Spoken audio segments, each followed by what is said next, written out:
Topic है राजनीति विज्ञान एनसीईआरटी की कक्षा 11 की पुस्तक भारत का संविधान सिद्धांत और व्यवहार के दूसरे चैप्टर भारतीय संविधान में नागरिकों को दिए गए मूल अधिकार। इस वीडियो में हम जिन टॉपिक्स पर चर्चा करेंगे वो है अधिकारों से तात्पर्य, अर्थात अधिकार होते क्या है। नंबर 2, अधिकारों का महत्व। इसमें हम इस टॉपिक पर चर्चा करेंगे कि ये अधिकार महत्वपूर्ण क्यों है। इसके बाद तीसरा जो पॉइंट है वो है अधिकारों का घोषणा पत्र, और चौथा भारतीय संविधान में कौन कौन से मौलिक अधिकार दिए गए हैं। तो सबसे पहले हम पहले पॉइंट पर चर्चा करते हैं, अधिकारों से क्या तात्पर्य है या मौलिक अधिकार किसे कहा जाता है। तो भारतीय संविधान में मौलिक अधिकार शामिल किए गए हैं तो वो स्वतंत्रताएं या वो अधिकार जो व्यक्ति के व्यक्तित्व के विकास के लिए आवश्यक समझे जाते हैं, जरूरी समझे जाते हैं, महत्वपूर्ण समझे जाते हैं, उन्हें मौलिक अधिकार कहा गया और संविधान के द्वारा उनको सूचीबद्ध और सुरक्षित भी किया गया। ऐसे अधिकारों को हम मौलिक अधिकार कहते हैं। अब हम बात कर लेते हैं मौलिक अधिकारों के महत्व पर। तो मौलिक अधिकार के कुछ महत्व इस प्रकार है। नंबर 1, मौलिक अधिकार नागरिकों के व्यक्तित्व के विकास के लिए आवश्यक परिस्थितियां उत्पन्न करते हैं ताकि उन परिस्थितियों में नागरिकों का व्यक्तित्व का विकास अच्छे से हो सके। दूसरा है मौलिक अधिकार कानून का शासन स्थापित करते हैं। जो मौलिक अधिकार है वो कानून के द्वारा संरक्षित है और सभी व्यक्तियों के मौलिक अधिकारों की सुरक्षा का दायित्व संविधान और कानून पर है। इस प्रकार मौलिक अधिकार कानून का शासन स्थापित करते हैं। नंबर 3, मौलिक अधिकार सरकार की निरंकुशता को रोकते हैं, अर्थात सरकार कोई ऐसा कानून या ऐसा कार्य या ऐसा आदेश नहीं दे सकती जो नागरिकों के मूल अधिकारों का हनन करता हो। नंबर 4, मौलिक अधिकार सामाजिक समानता स्थापित करते हैं।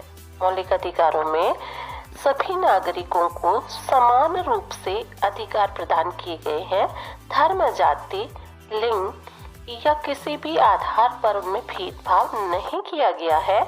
इसलिए मौलिक अधिकार सामाजिक समानता की स्थापना भी करते हैं। अगले पॉइंट पर यदि हम चर्चा करें तो मौलिक अधिकार व्यक्तिगत हितों और सामाजिक हितों दोनों में उचित सामंजस्य स्थापित करते हैं, अर्थात मौलिक अधिकारों का उपयोग व्यक्ति उस सीमा तक कर सकता है जहां वो दूसरों के अधिकारों में दखल नहीं करे, दूसरों के अधिकारों को नुकसान न पहुंचाए। नंबर 6, मौलिक अधिकार भारतीय लोकतंत्र की आधारशिला है। प्रत्येक व्यक्ति को उम्र, जाति, लिंग या धर्म के आधार पर कोई भेदभाव न करते हुए समान रूप से अधिकार दिए गए हैं जो लोकतंत्र का प्रतीक है। तो इस प्रकार मौलिक अधिकार भारतीय लोकतंत्र की आधारशिला है। अगला पॉइंट, मौलिक अधिकार धर्मनिरपेक्ष राज्य की स्थापना करते हैं। मौलिक अधिकारों में जो धर्मनिरपेक्षता का, धार्मिक स्वतंत्रता का अधिकार दिया गया है उसमें प्रत्येक धर्म के व्यक्ति के लिए ये अधिकार समान है। इस प्रकार मौलिक अधिकार धर्मनिरपेक्ष राज्य की स्थापना करते हैं। इसके अलावा मौलिक अधिकार अल्पसंख्यकों के हितों की रक्षा करते हैं। किसी भी रूप में जाति, धर्म या अन्य आधारों पर, आर्थिक आधारों पर जो अल्पसंख्यक हैं, मौलिक अधिकार उनके हितों की रक्षा भी करते हैं। इसके बाद हम अगले टॉपिक पर चर्चा करें और वो हमारा अगला टॉपिक है अधिकारों का घोषणा पत्र। तो सबसे पहले बात आती है कि अधिकारों का घोषणा पत्र होता क्या है, यानी घोषणा पत्र किसे कहते हैं। तो संविधान द्वारा नागरिकों को प्रदान किए गए मौलिक अधिकारों की जो सूची होती है उसे ही अधिकारों का घोषणा पत्र कहा जाता है। अधिकारों के घोषणा पत्र की मांग 1928 में मोतीलाल नेहरू समिति में उठाई गई थी। अब ये घोषणा पत्र करता क्या है,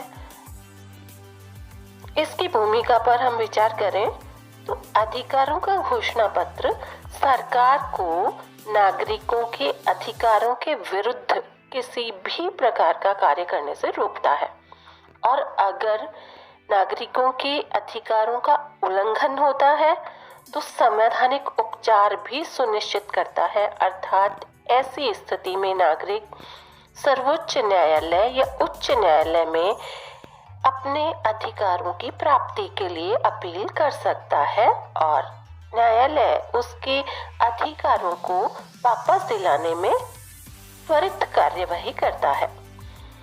अब हम बात करें कि मौलिक अधिकारों को भारतीय संविधान के किस भाग में स्थान दिया गया है। तो भारतीय संविधान के भाग 3 में मौलिक अधिकारों का उल्लेख किया गया है। इसके साथ साथ मौलिक अधिकारों को संविधान द्वारा सुरक्षित भी किया गया है। इस प्रकार सुरक्षित किया गया है कि कोई भी सरकार इनमें स्वेच्छा से कोई परिवर्तन नहीं कर सकती। इनमें परिवर्तन करने का केवल एक तरीका है और वो है कि भारतीय संसद संविधान संशोधन करके इनमें परिवर्तन कर सकती है। मौलिक अधिकारों की सुरक्षा का जो दूसरा उत्तरदायित्व है वो है सर्वोच्च न्यायालय का। यदि सरकार के द्वारा या किसी व्यक्ति के द्वारा या किसी संगठन के द्वारा किसी भी व्यक्ति के मूल अधिकारों का यदि हनन होता है तो वो व्यक्ति उच्च न्यायालय या सर्वोच्च न्यायालय में अपने अधिकार प्राप्ति की मांग रखता है और न्यायालय उसकी मदद करता है। इसके बाद हम बात करते हैं कि हमारे संविधान ने हमें कौन कौन से मूल अधिकार दिए हैं। तो सबसे पहले हम बात करें मूल संविधान की, अर्थात जब हमारा संविधान बनाया गया था तो उस समय उस संविधान में नागरिकों को 7 अधिकार प्रदान किए गए थे, लेकिन 44वें संशोधन द्वारा 1978 में संपत्ति के अधिकार को कानूनी अधिकार बना करके अनुच्छेद 300 में शामिल कर दिया गया। इस प्रकार मूल अधिकार 6 रह जाते हैं। लेकिन 2009 में निःशुल्क और अनिवार्य शिक्षा के अधिकार को मौलिक अधिकारों में जोड़ा गया। इस प्रकार वर्तमान में मूल अधिकारों की संख्या फिर से 7 हो जाती है। तो अब हम हमारे लास्ट पॉइंट पे आ जाते हैं कि भारतीय संविधान ने नागरिकों को कौन कौन से मौलिक अधिकार दिए हैं। नंबर 1, समता का अधिकार। अनुच्छेद 14 से लेकर के 18 तक समता का अधिकार दिया गया है, अर्थात प्रत्येक नागरिक समान है, चाहे कानून का समान संरक्षण हो या कानून के समक्ष समानता हो। सार्वजनिक स्थलों की बात करें, रोजगार के अवसरों की बात करें और इसके साथ साथ उपाधि और छुआछूत की समाप्ति इस अधिकार के अंतर्गत आती है। अब हम बात करें स्वतंत्रता का अधिकार, जिसका विवरण अनुच्छेद 19 से 22 में दिया गया है और इसमें व्यक्तिगत स्वतंत्रता पर ज्यादा जोर दिया गया है। इसके बाद हम बात करें शोषण के विरुद्ध अधिकार, जो अनुच्छेद 23 और 24 में खासतौर से बंधुआ मजदूरी या बेगार पर रोक, मानव के क्रय विक्रय पर रोक और 14 वर्ष से कम उम्र के बच्चों को जोखिम के कार्यों में नहीं लगाया जा सकता, ये इस अनुच्छेद में कहा गया है। बाल श्रम को अवैध घोषित किया गया है और अनिवार्य शिक्षा का मौलिक अधिकार लागू करके शोषण के विरुद्ध अधिकार को मजबूत बनाया गया है। इसके बाद बात करें हम धार्मिक स्वतंत्रता का अधिकार, तो धर्म के आधार पर व्यक्ति को व्यक्तिगत स्वतंत्रता दी गई है, अर्थात वो किसी भी धर्म का अनुसरण करे, प्रार्थना करे, किसी भी धर्म का पालन करे, ये उसकी इच्छा पर निर्भर है। इसके बाद है संस्कृति और शिक्षा संबंधी अधिकार, तो इसमें अल्पसंख्यकों की शिक्षा और भाषा की सुरक्षा का प्रबंध किया गया है और शैक्षिक संस्थाओं में किसी भी आधार पर भेदभाव नहीं किया जा सकता। ये अनुच्छेद 29 और 30 में लिखा गया है। इसके बाद हमारा जो लास्ट अधिकार है वो है संवैधानिक उपचारों का अधिकार, जिसे अनुच्छेद 32 में रखा गया है। ये वो अधिकार है जो सभी अधिकारों की सुरक्षा की गारंटी है। अर्थात इस अधिकार में कहा गया है कि मौलिक अधिकारों का यदि किसी भी प्रकार से हनन होता है तो व्यक्ति उच्च न्यायालय या सर्वोच्च न्यायालय की शरण ले सकता है, और सर्वोच्च न्यायालय अनुच्छेद 32 और अनुच्छेद 226 के अंतर्गत मानव के मौलिक अधिकारों की सुरक्षा की गारंटी देता है। तो इस प्रकार आज का हमारा ये टॉपिक यहीं समाप्त होता है। अगले टॉपिक में हम